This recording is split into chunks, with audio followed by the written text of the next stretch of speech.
the crackle of static as the telly warmed up, that familiar BBC continuity announcer cutting through the afternoon quiet, your mum calling, "Tea's nearly ready," just as the opening credits began. If you remember rushing home from school, satchel flung in the corner, settling cross-legged on the carpet in front of the family television, then you already know what it meant to grow up in Britain during the 60s and 70s. This wasn't just watching telly, this was belonging. These shows didn't just entertain us, they shaped us. Every theme tune was a promise, every presenter a trusted friend visiting your sitting room week after week. They taught us to make, to dream, to laugh, and sometimes to hide behind the settee. Stay till the end. You might just rediscover the moment that first made you believe in the impossible. Blue Peter.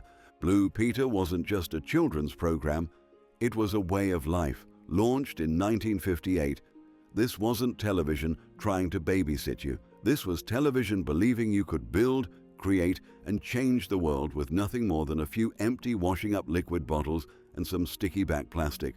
Picture this, Monday tea time, and there's Valerie Singleton or John Noakes standing behind that famous kidney-shaped table, sleeves rolled up, ready to show you something extraordinary. The Blue Peter studio felt like the most exciting classroom you'd never been to, where science experiments actually worked, where art projects looked achievable, and where every cardboard box in your house suddenly held infinite possibility. Here's one I made earlier. 4 words that became the soundtrack to childhood ambition. You'd watch them craft a rocket from toilet rolls, a garden from yogurt pots, a masterpiece from materials your mum was about to throw away, and you believed, truly believed, that you could do it too. Come Wednesday, half the nation's children would be elbow deep in PVA glue and cereal packets trying to recreate magic. But Blue Peter was more than makes and bakes. It was Petra the dog padding across the studio floor. It was Shep bounding through the countryside with John Noakes. It was that brass badge, the holy grail of childhood achievement that seemed as impossible to earn as knighthood, yet somehow attainable if you just tried hard enough. The program taught an entire generation that the world was worth exploring, that problems were worth solving, and that Monday tea times were sacred. In living rooms across Britain, families would gather not just to watch, but to plan. What would they make next? What adventure would they embark on? What small corner of the world would they improve? Blue Peter didn't just fill time between school and dinner, it filled imaginations with the radical idea that childhood wasn't about waiting to grow up. It was about making something remarkable right now, with whatever you had to hand. The Magic Roundabout, 5 minutes to 6, tea time, and suddenly the most peculiar thing would appear on your television screen. A world where a shaggy dog obsessed with sugar lumps lived alongside a rabbit who rode a chariot, all orbiting around a mystical carousel that seemed to hold the secrets of the universe. The Magic Roundabout arrived in Britain like a beautiful accident. Originally French, it was transformed by Eric Thompson's genius, a man who took Serge Danot's surreal animations and wove entirely new stories from pure imagination. Thompson never spoke French, never saw the original scripts. He simply watched the pictures and let his mind wander into something utterly, brilliantly mad. And what pictures they were. Dougal, that scruffy terrier with the voice of a grumpy philosophy professor, would shuffle across the screen, muttering about his beloved sugar lumps with the world-weary wisdom of someone who'd seen it all. "Oh, really?" he'd sigh, as if life itself was a minor inconvenience. Florence, sweet Florence in her blue dress, trying to make sense of it all, while Brian the snail moved at his own glacial pace, and Zebedee bounced into frame with his "time for bed" command that no child ever wanted to hear. But here's the thing. Adults watched too, religiously, because somehow, beneath the innocent veneer of children's television, the Magic Roundabout felt like it was speaking in code. Was it political satire, psychedelic commentary, or was it simply the most perfectly crafted 5 minutes of gentle madness that British television had ever produced? Parents would linger in doorways, pretending to tidy up while secretly absorbed in Dylan the Rabbit's laid-back philosophy, or Mr. Rusty's attempts to maintain order in this carousel kingdom. Children sensed the mystery without understanding it, drawn to characters who seemed to know more than they were letting on. The Magic Roundabout didn't just entertain, it enchanted. It proved that the best stories don't always make perfect sense, and that 5 minutes of pure imagination could feel more real than anything else on television. Jackanory, just a chair, a single storyteller, and the most powerful magic television had ever discovered. Jackanory understood something that modern children's programming seems to have forgotten, that the human voice, unadorned and uninterrupted, could transport you further than any special effect ever would. For over 30 years, this deceptively simple program proved that sometimes the best way to show children the world was to close your eyes and listen. Picture it. 4:45 on a weekday afternoon, the familiar theme tune would begin.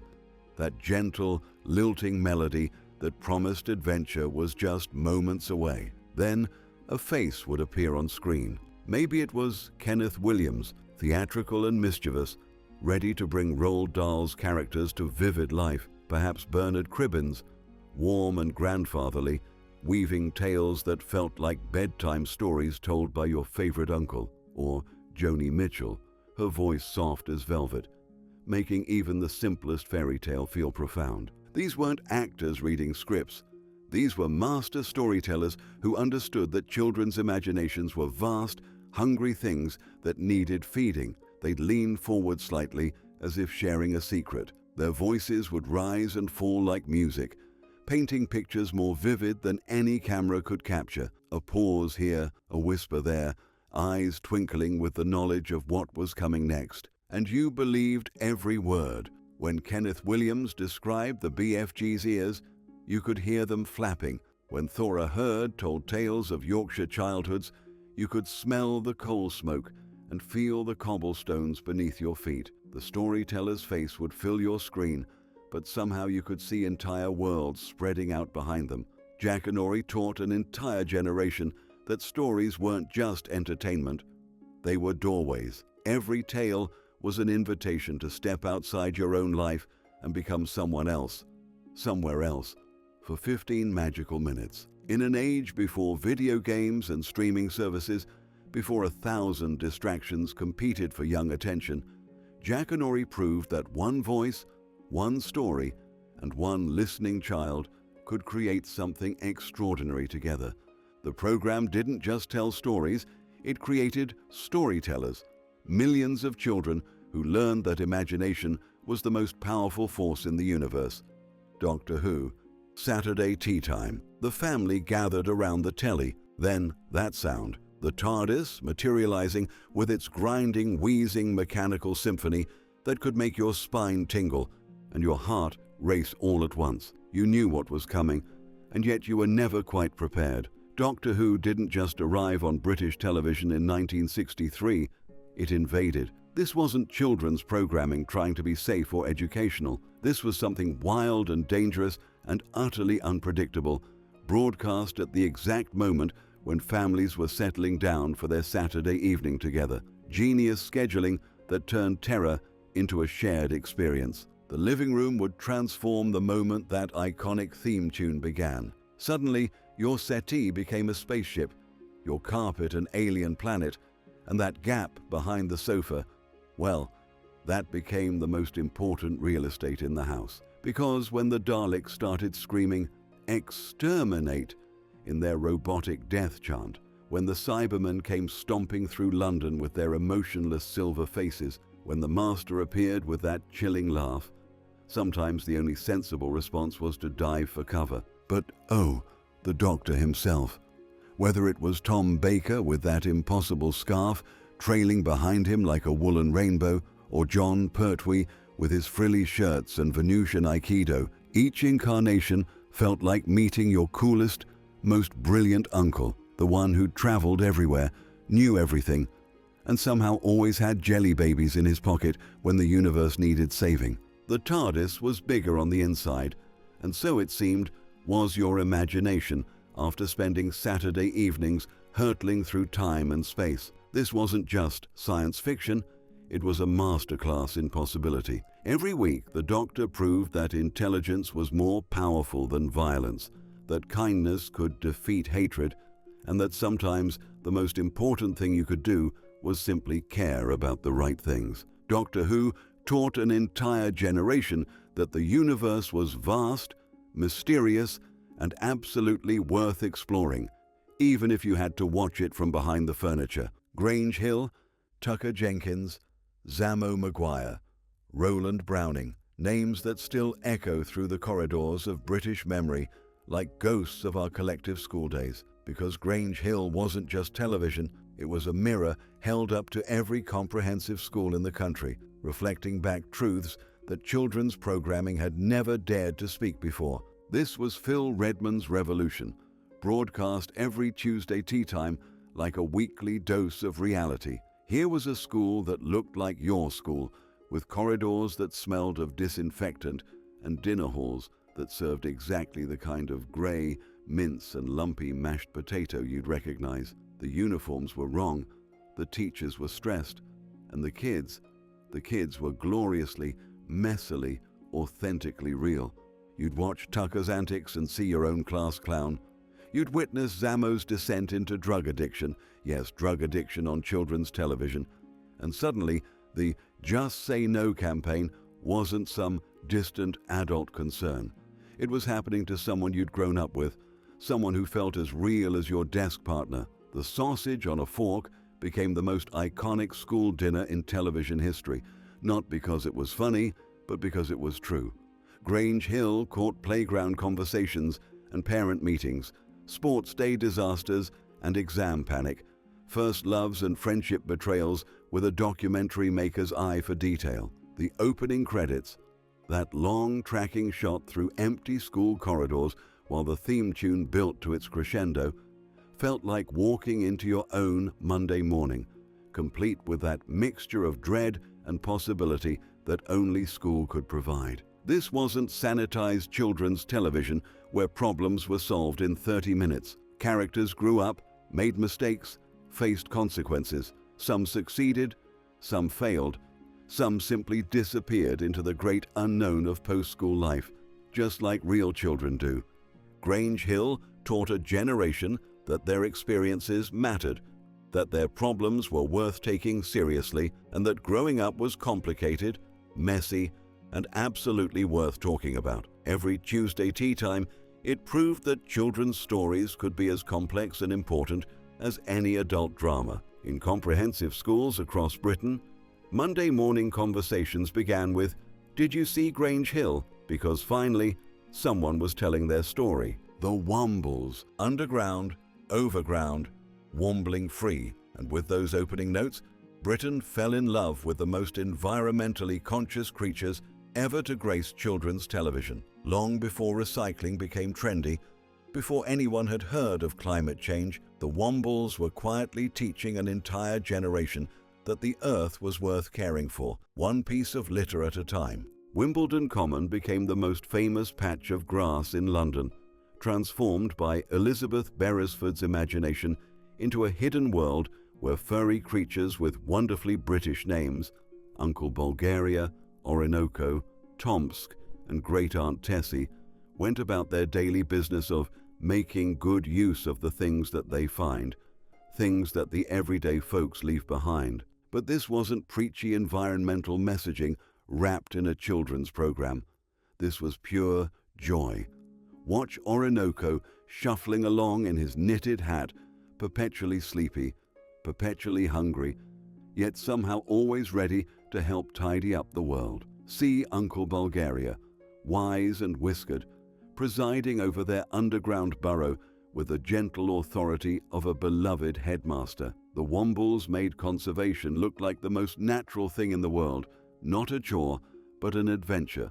The theme song alone could transport you. Mike Batt's melody was so perfectly crafted that 40 years later, you can still sing every word. It was folk music meets environmental anthem, meets pure childhood nostalgia, all wrapped up in 2.5 minutes of television gold. Children across Britain would march around their gardens, humming along, seeing every discarded sweet wrapper as potential treasure, every forgotten tennis ball as something worth saving. The Wombles understood something profound, that caring for the world didn't require grand gestures or adult solutions. It required attention, creativity, and the simple belief that everything had value if you looked at it the right way. In their gentle, furry hands, rubbish became resources, problems became possibilities, and Wimbledon Common became proof that magic was hiding in the most ordinary places. They taught us to be Wombles before we even knew what that meant,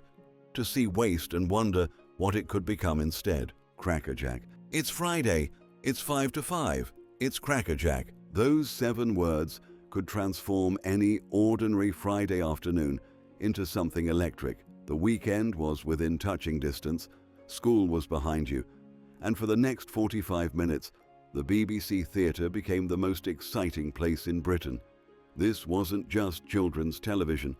This was a weekly celebration, a ritual that marked the end of another school week with the kind of manic energy that only live television could provide. Eamon Andrews ruled over this beautiful chaos with the authority of a beloved ringmaster, his Irish charm keeping everything just barely under control. Later, Leslie Crowther would take the reins, his infectious enthusiasm bouncing off the studio walls like a rubber ball. But whoever was hosting, the format remained gloriously, chaotically the same. Games, prizes, pop stars, and an audience of children who'd been waiting all week for this moment. The games were wonderfully ridiculous. Double or drop became the stuff of playground legend, contestants clutching an ever-growing pile of prizes while trying to answer increasingly difficult questions. Get it wrong, and everything came crashing down. The audience would gasp, the host would grimace,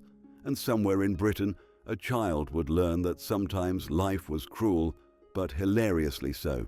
Winners walked away with pencils and puzzle books. Losers got cabbages, actual cabbages. And somehow, this made perfect sense. But Crackerjack was more than games and vegetables. It was where you'd see your favorite pop stars, not on top of the pops, where they felt distant and glamorous, but right there in the BBC Theatre, performing to an audience of excitable children. The Bay City Rollers, sweet, shawaddy-waddy. They'd appear on that Crackerjack stage and suddenly feel within reach, as if they were performing at your school assembly. Friday afternoons were never quite the same after Crackerjack ended. The program proved that sometimes the best entertainment was also the silliest, and that the perfect way to end a school week was with laughter, music, and the very real possibility of winning a cabbage. Multi-colored swap shop. Saturday mornings in Britain changed forever on October 2nd, 1976. That's when Noel Edmonds, armed with nothing but boundless enthusiasm and a revolutionary idea, transformed the weekend from a quiet family affair into something genuinely interactive. Multicolored Swap Shop wasn't just a program you watched, it was a program you joined. The concept was beautifully simple. Bring your unwanted toys, books, and treasures and swap them for something better. But the execution was pure television magic. There was Noel, bearded and beaming, presiding over this Saturday morning kingdom from a studio that looked like the world's most exciting jumble sale. Posh Paws the dog would wander through the chaos, while Magpie, yes, an actual magpie, perched nearby, adding an air of delightful unpredictability to proceedings. But the real magic happened when that brown telephone rang. Suddenly, children across Britain weren't just watching television.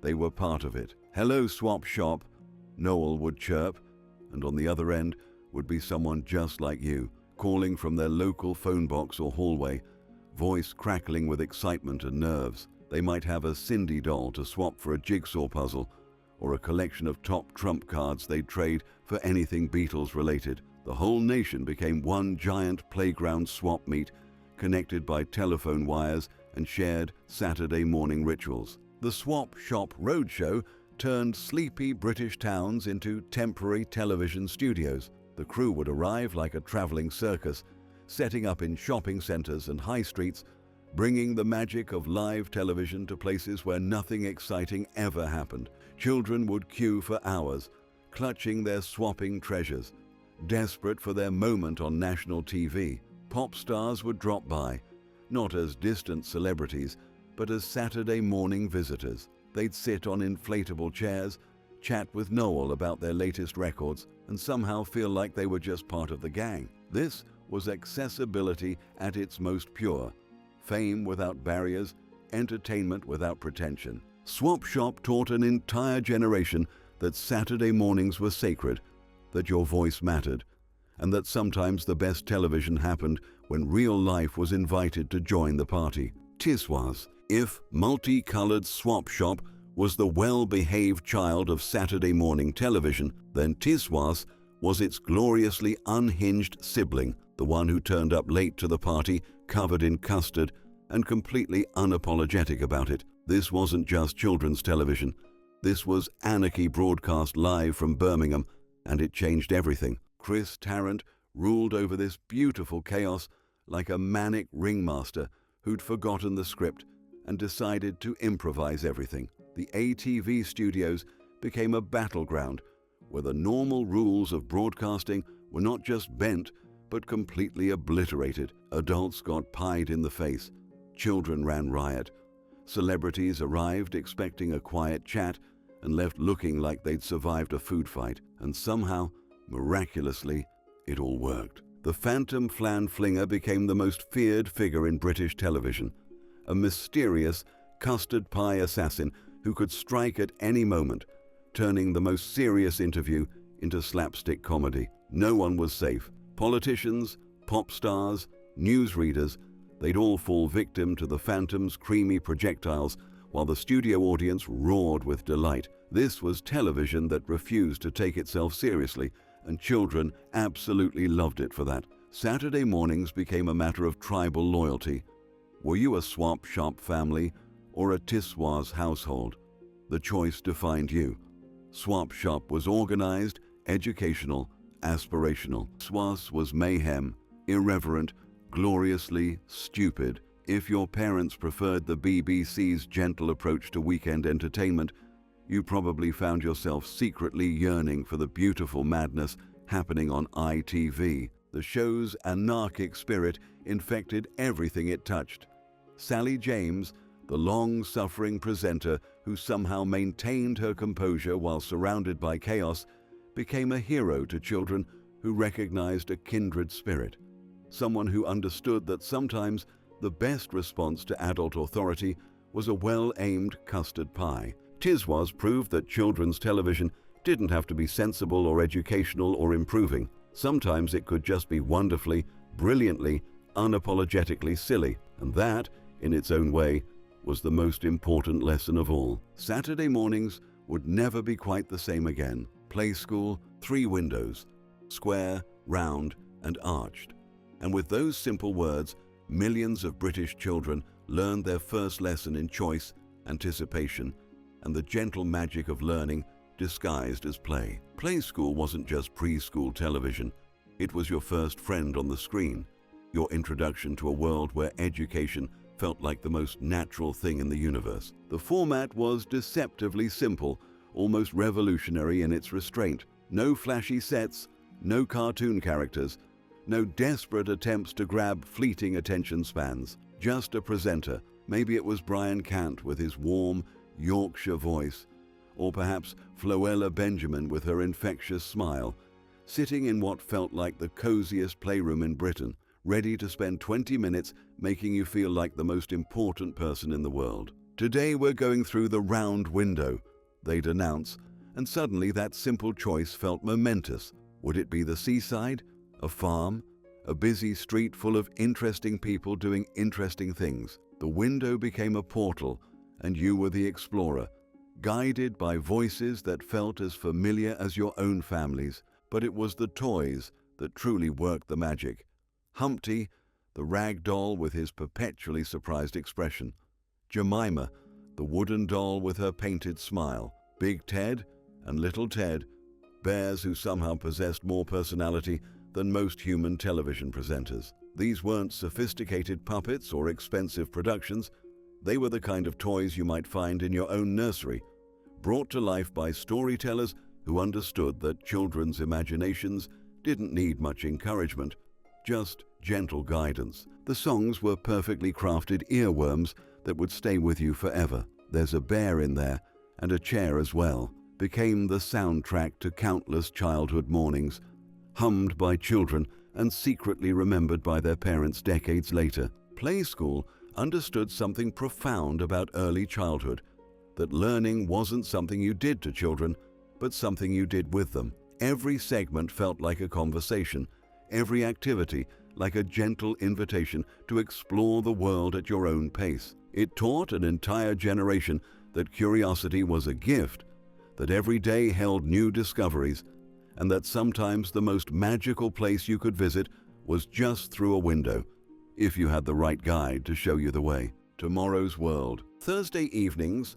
just after 7 o'clock, the future would arrive in your living room, courtesy of a man in a lab coat who spoke about tomorrow as if it were just around the corner. Tomorrow's World wasn't science fiction. It was science fact, delivered with the unshakable confidence that progress was not just possible, but inevitable, and that Britain would be leading the charge. Raymond Baxter became the nation's chief prophet of progress, standing in television studios that looked like something from a Bond film, surrounded by gleaming prototypes and whirring machines that promised to revolutionize everything. His voice carried the authority of someone who'd seen the blueprints of the future and found them thoroughly sensible. By 1980, he'd declare with absolute certainty, every home will have one of these. Sometimes he was right. More often, gloriously, he was spectacularly wrong. The predictions were wonderful in their earnest impossibility. Paperless offices by 1975,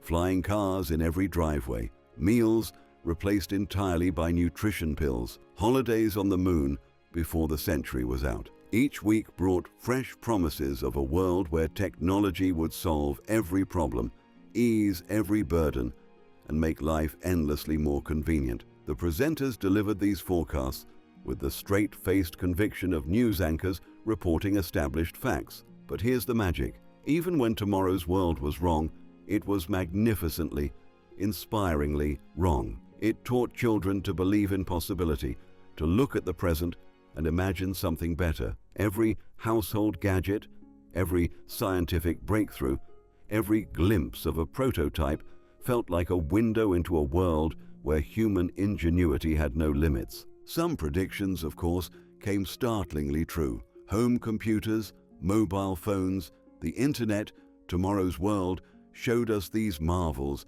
when they were still laboratory curiosities.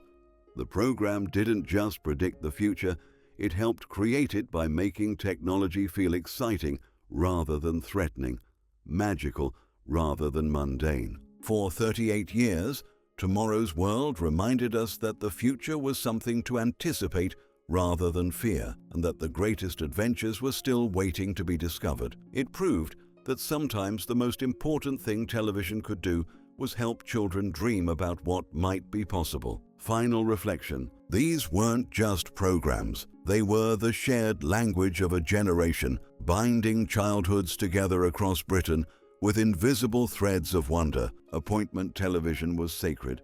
You couldn't pause, record, or rewatch. Miss Blue Peter on Monday, you'd missed it. That scarcity made it precious in ways infinite choice never could. These shows understood children weren't small adults waiting to grow up. They were complete human beings, deserving stories that respected their intelligence while nurturing imagination. They didn't talk down. They spoke with you. Most importantly, they expanded minds rather than just occupying them. Every program taught something essential. Creativity mattered. Curiosity was virtue.